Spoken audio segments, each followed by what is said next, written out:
Hello, Aldwyn, Altuney here. I'm just outside the Southport Yacht Club and I am so inspired today. I have here in front of me Bill Hatfield. He is the first and the oldest guy to sail westbound around the world non-stop, 30,000 nautical miles, around 60,000 kilometres. It's taken him 8.5 months and he has just now landed on the Gold Coast at Southport Yacht Club. We'll have a chat with him now. Hello, Bill. Oh, how are you going? Congratulations. What an epic journey. You must have so many stories you can share with us. And this is your fourth attempt, is that correct? Yes, that's right. Yes, I've had and a few extra starts. I started from here one time and had a little breakage down in New South Wales and started from Sydney twice. Wow, so you broke down twice on two of the journeys. And what happened the third time? Oh, well then, after I got to Cape Horn, I got rolled in fairly rough water. The boat went upside down and I was thrown into the sea. So then there were some ropes hanging around and I pulled myself back aboard as the boat started to come upright, and I found out that the rigging was broken, so I sailed back to the Falkland Islands. Wow. And sold the boat there. Wow. And this time, now going against the wind, I mean, my goodness, it's one thing going around the world, but actually going against the wind. What inspired you to do that? Well, I thought when I bought the boat, my former boat, Catherine Ann, I thought I'd do some sailing. And I found out from investigation that no boat under 40 foot had done a Westabout circumnavigation. So I thought I'd try it out in that boat. It was okay, except that it broke. And I sold it and bought this one. This one went fairly well until around Cape Horn.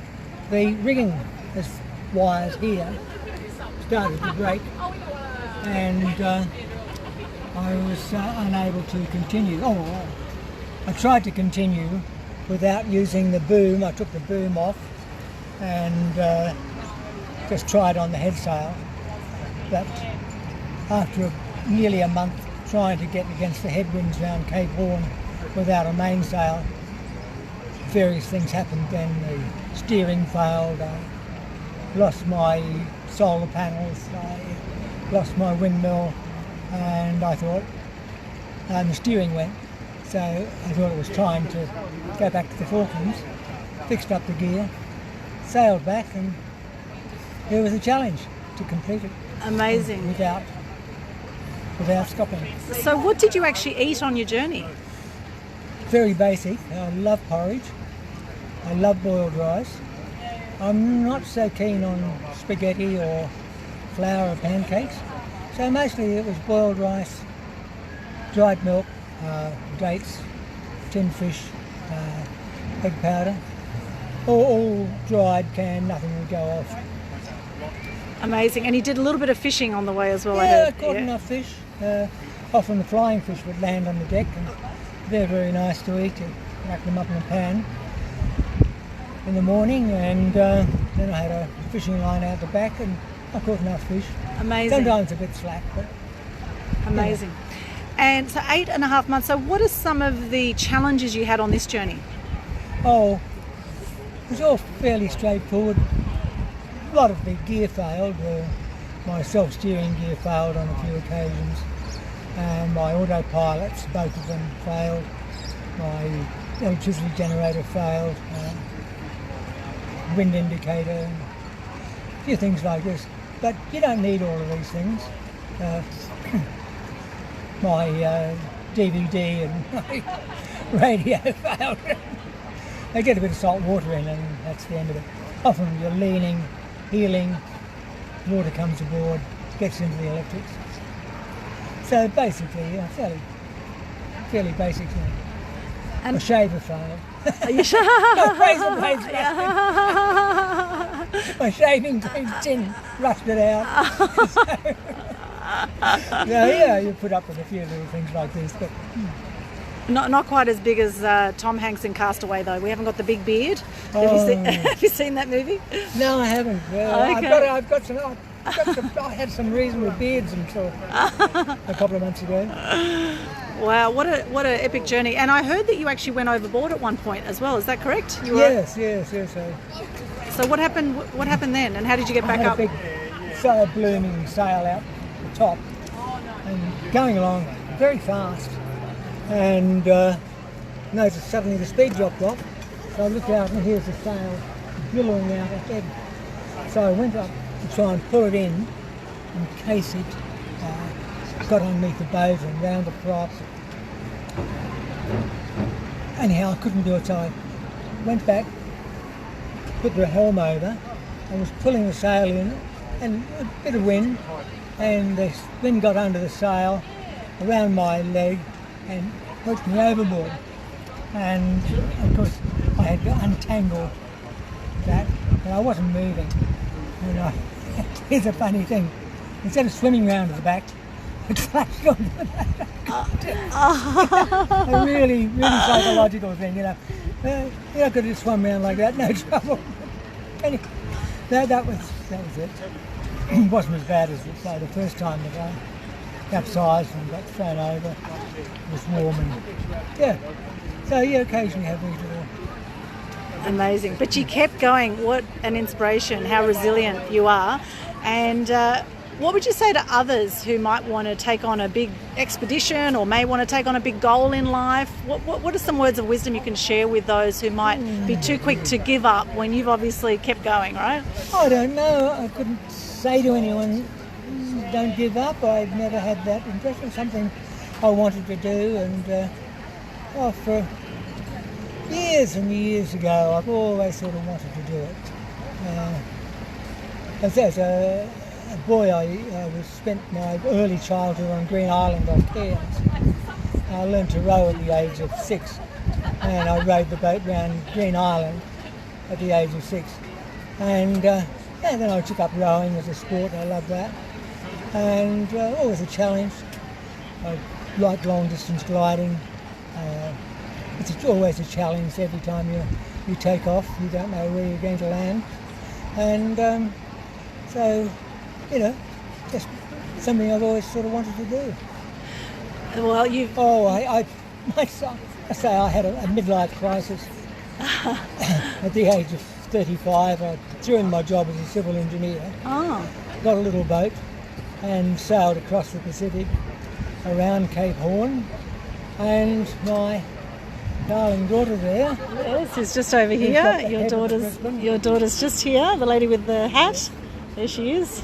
Catherine Ann. Was born in Fiji on the way home across the Pacific. So she's got salt water in her veins. Wow. And so I'd already sort of gone halfway around the world 40 years ago. Amazing. And you live on the Gold Coast normally? No, I don't. No, Scarborough's where I picked the boat, where I live. Scarborough in Brisbane? Scarborough, yeah. It's on Moreton Bay. Beautiful. To the north end of Moreton Bay. Okay, fantastic. And there's people who've come here today, all the way, I'll just put it back to me for a sec. People have come all the way from Sydney, Melbourne, have been following Bill's journey. Absolutely amazing. Gold Coast, Brisbane. You've got a whole lot of followers, Bill, which is fantastic. It's so good and so great to be with your whole family. How many children and grandchildren have you got? Oh, not that many. I've got 2 daughters, and my grandson Constantine is here today. That's him over there with he's the little one with the hat. There we go. And I have another daughter, Helen Margaret, who has two grandchildren, a granddaughter and a grandson, aged 4 and 2. Fantastic. And you turned 81, you said, on January 14, 2 days before my birthday. Yes. And wow, and I know being a Capricorn, very ambitious, and once they set their mind to something, they just keep on going. So you've obviously got that resilience in you, Bill, and what a great inspiration. And you look quite healthy as well. You don't look like you've got any have you got any health issues at all? I did have, because I do veteran rowing and go very hard at it. I had a few heart flutters and fibrillations. And I've had my heart shocked back to normal on 3 occasions. Wow. So everything's normal. Well, you can't tell looking at you. That's the main thing. You look very healthy. Oh, I am healthy. Yes. And how are you feeling now, having come home here, or coming back here? I must admit, it's everything that I'd sort of hoped for, and then some. And you know, it was a little bit of a thing to look forward to, not to be disappointed in, but it's very lovely to see these people. Fantastic. And what's the next challenge for you, Bill? What's next? Oh dear, I have to find out if there's any low-hanging fruit in the orchard I can pick up. Fuck off. Yes, spend some time in the garden. Yes. Fantastic. Any final words, Bill? Oh, no, it's lovely to be home. I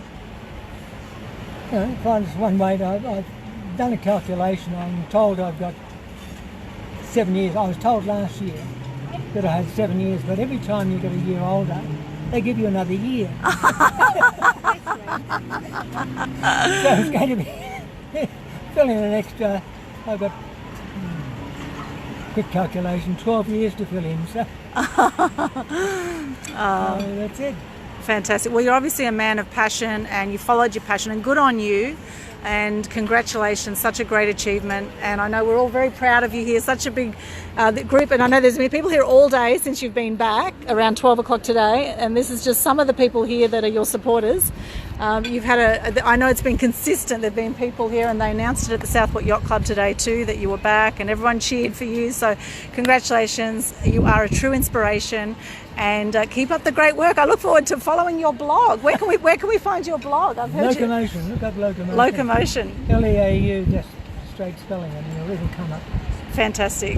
Well done, Bill. All right. Thank you so much. Thank you. There we go. Bill Hatfield just sailed around the world. He was the first ever to go westbound. 30,000 nautical miles, 60,000 roughly kilometres, and wow, what an amazing man. I'm so inspired, and my dad is actually 82 and he was a civil engineer too, so I can see a few similarities here today. Very interesting. So follow him around, Locomotion, check him out.